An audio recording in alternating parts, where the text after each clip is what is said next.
Hola lobos grises, bienvenidos.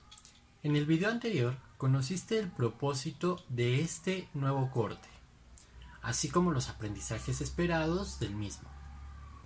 En este video identificarás las características de un argumento de tipo deductivo, las herramientas que tenemos para construirlo y las pruebas que tenemos para evaluarlo, así como los potenciales errores que se cometen al formularlo. Con todo esto, podrás analizar argumentos deductivos en diferentes contextos y su uso específico en diferentes áreas del conocimiento. Además, podrás sustentar una postura propia justificada respecto a diversos problemas.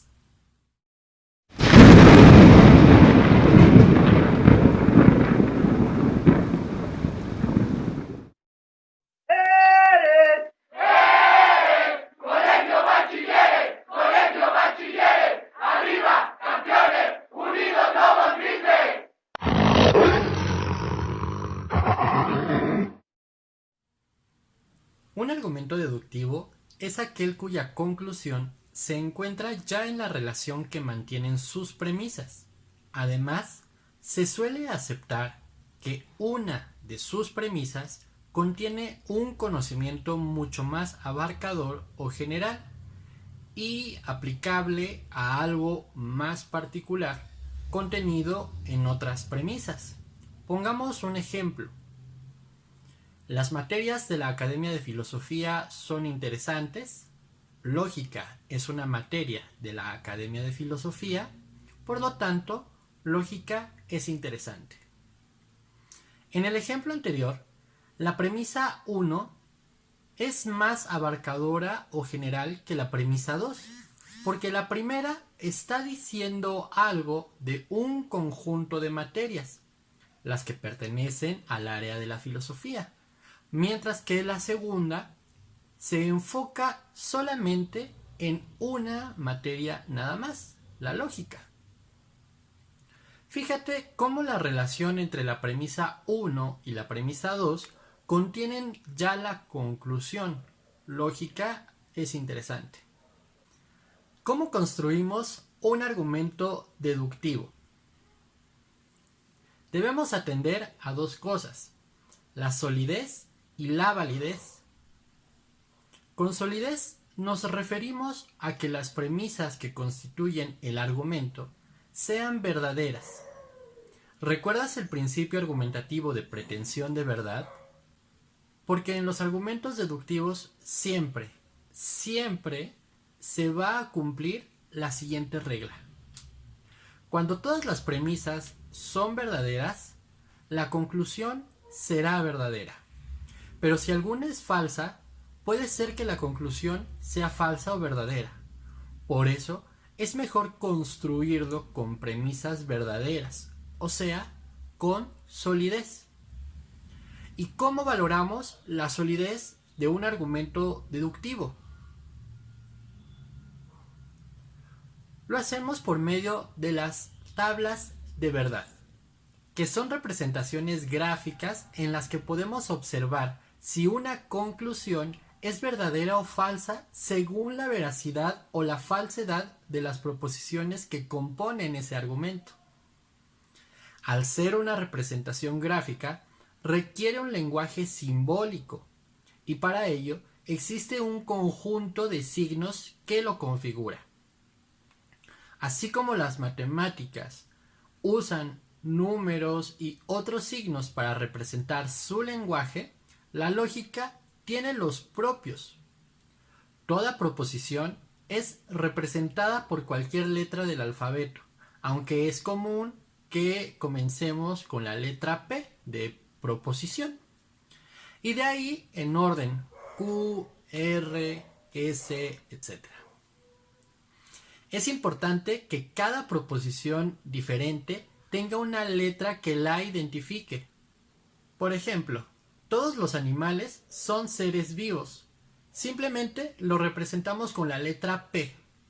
Si queremos representar otra proposición como el hombre es un animal, empleamos otra letra.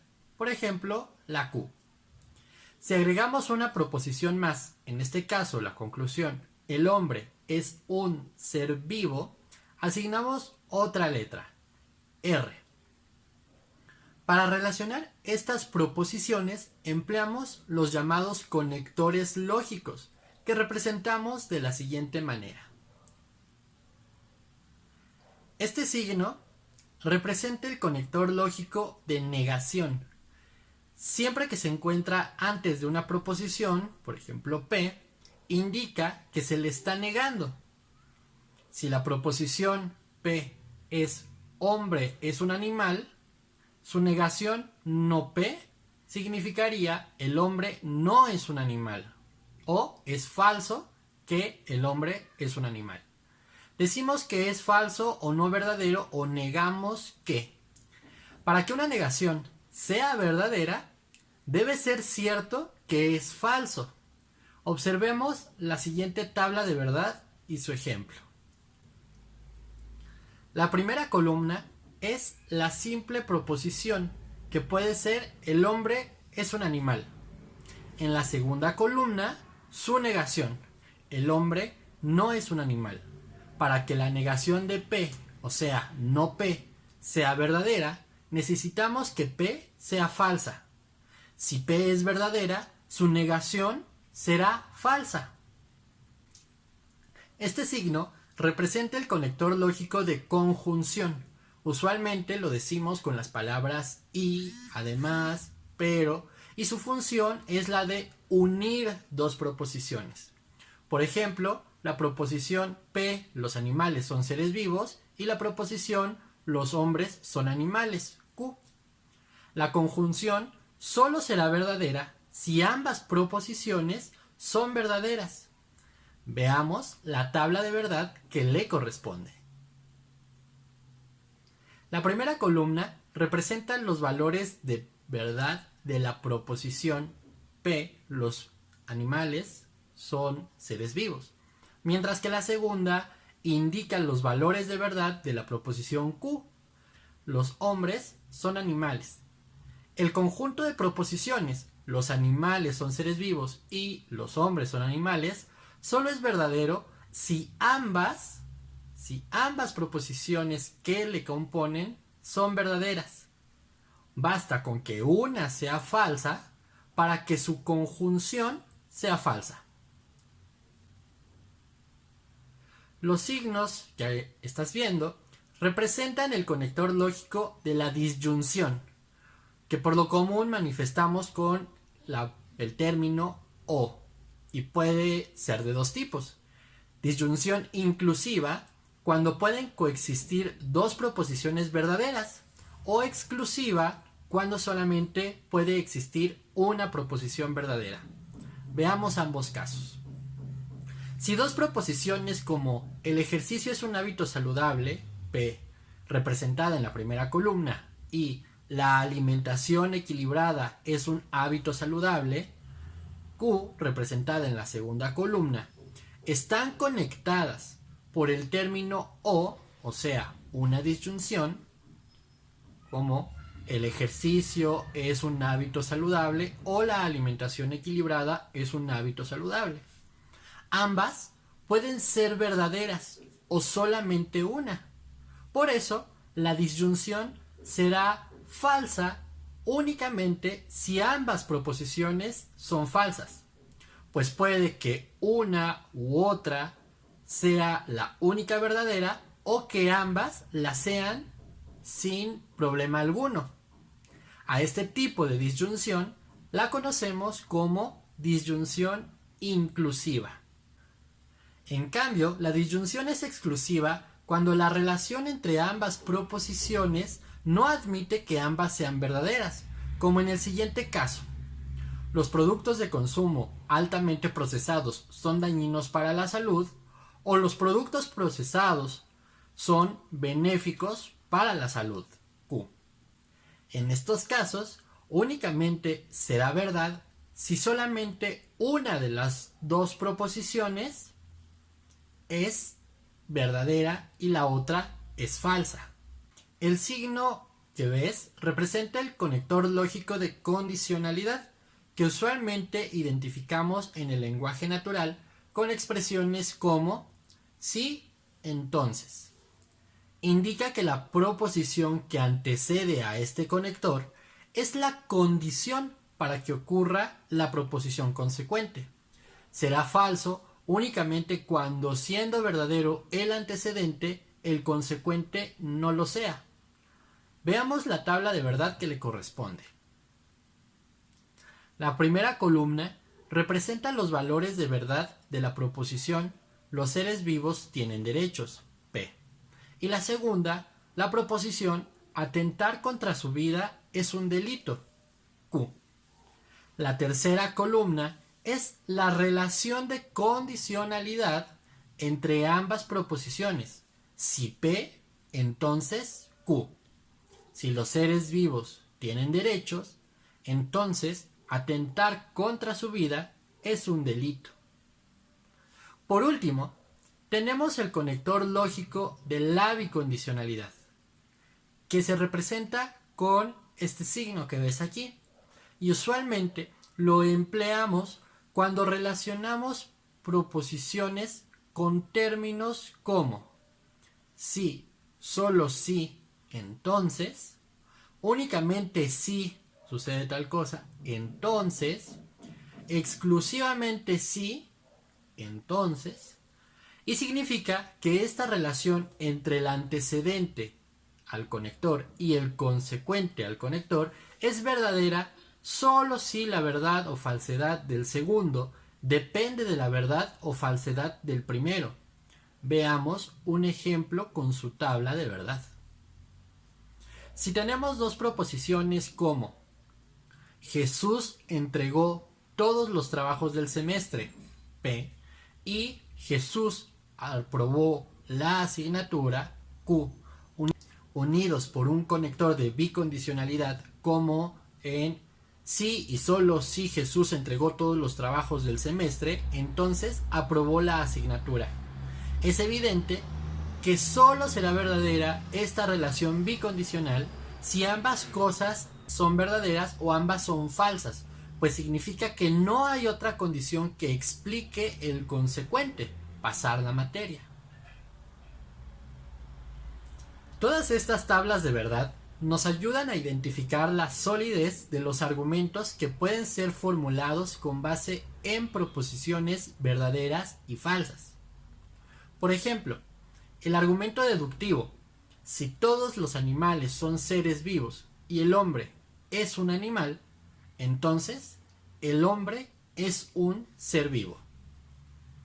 Puede ser simbolizada de la siguiente manera: P y Q en conjunto, por lo tanto R, donde P es la proposición todos los animales son seres vivos, Q es el hombre es un animal y R es el hombre es un ser vivo.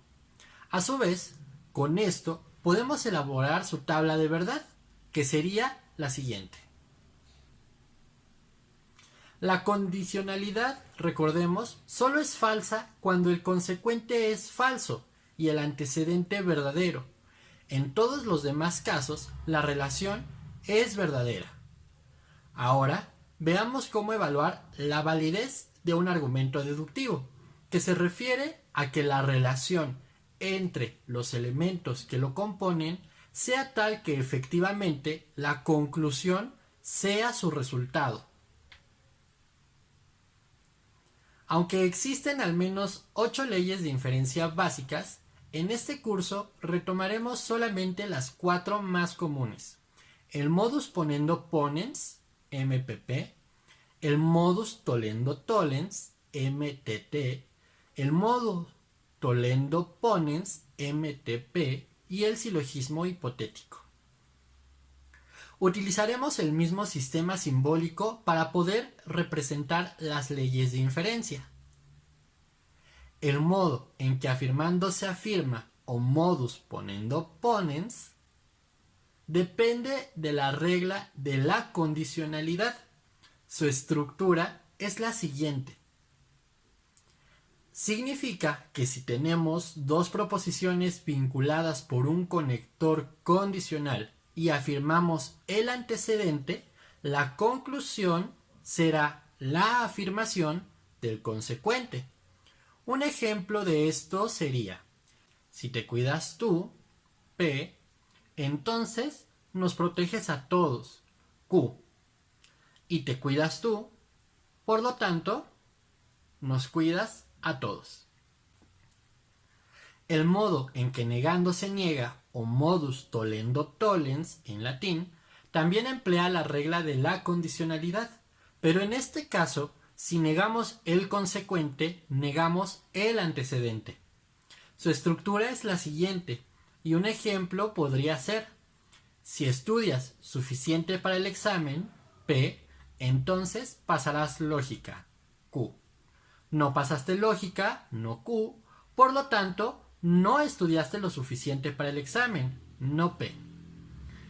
Una deformación de este modo lo veremos en los errores más comunes que se cometen al formular este tipo de argumentos más adelante.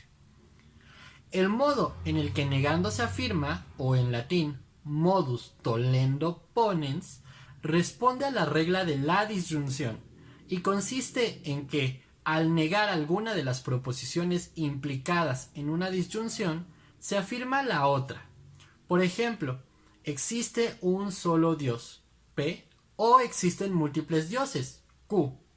No existen múltiples dioses, no Q, por lo tanto, existe un solo Dios, P, o al contrario, existe un solo Dios, P, o existen múltiples dioses, Q, y no existe un solo Dios, no P, por lo tanto existen múltiples dioses, Q.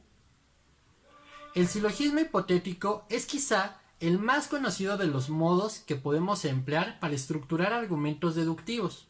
Su significado es el siguiente: en un argumento compuesto por dos proposiciones condicionales, en donde el consecuente de una es el antecedente de otra, inferimos que el antecedente de la primera es también el antecedente de la segunda.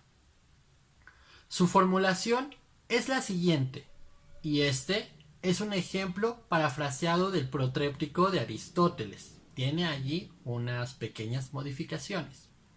Si algo se genera con éxito, P, entonces se genera con una finalidad, Q. Si algo se genera con una finalidad, Q, entonces se genera con belleza, R. Podemos concluir que si algo se genera con éxito, P, entonces se genera con una finalidad, R. Existen tres errores comunes en la argumentación deductiva. El primero es la falacia de ambigüedad por equívoco, es decir, emplear dentro de un mismo argumento un concepto con varios significados, lo que podría ocasionar confusión en general y conclusiones no verdaderas. Un ejemplo podría ser el siguiente: el fin de la vida es la muerte, lo mejor de cada cosa es su fin, lo mejor de cada cosa es su muerte. El error radica en que estamos empleando el concepto fin con significados totalmente diferentes: determinación en el caso del primero y de objetivo en el caso del segundo. El argumento es ambiguo porque contiene un concepto equívoco. También es común que a veces caigamos en el error de emplear la conclusión como premisa. A este tipo de error se le denomina falacia por petición de principio.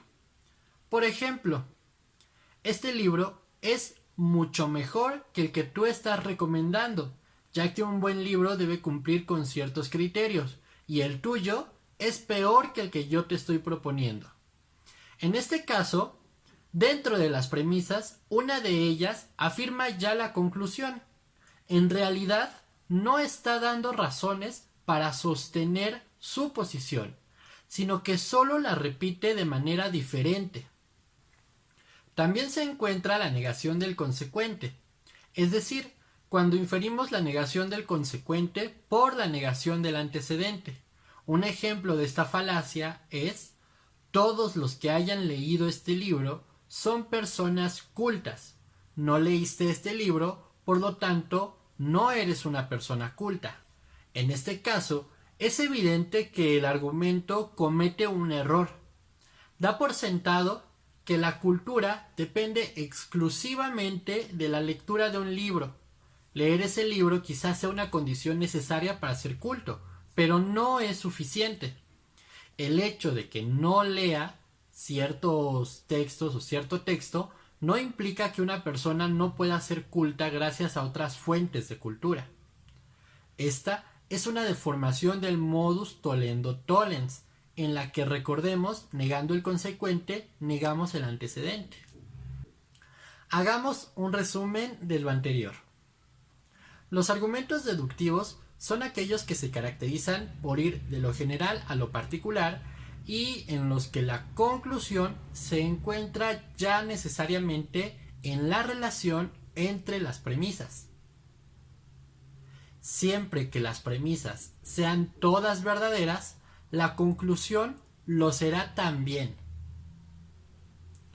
Un argumento deductivo es bueno según su solidez y su validez. Su solidez se puede valorar con las tablas de verdad y su validez se puede evaluar con las leyes de inferencia, si las respeta o no. Ambas herramientas no solo nos permiten valorar un argumento deductivo, sino que si formulamos argumentos a partir de ellas, seguro estructuraremos argumentos deductivos sólidos y válidos. Dentro de los errores más comunes al formular un argumento deductivo se encuentran las falacias de ambigüedad, de afirmación del consecuente y de negación del antecedente, así como la petición de principio. Hasta la próxima. Y recuerda que, como escribe Platón en la Apología de Sócrates, una vida sin ser examinada no vale la pena vivirla.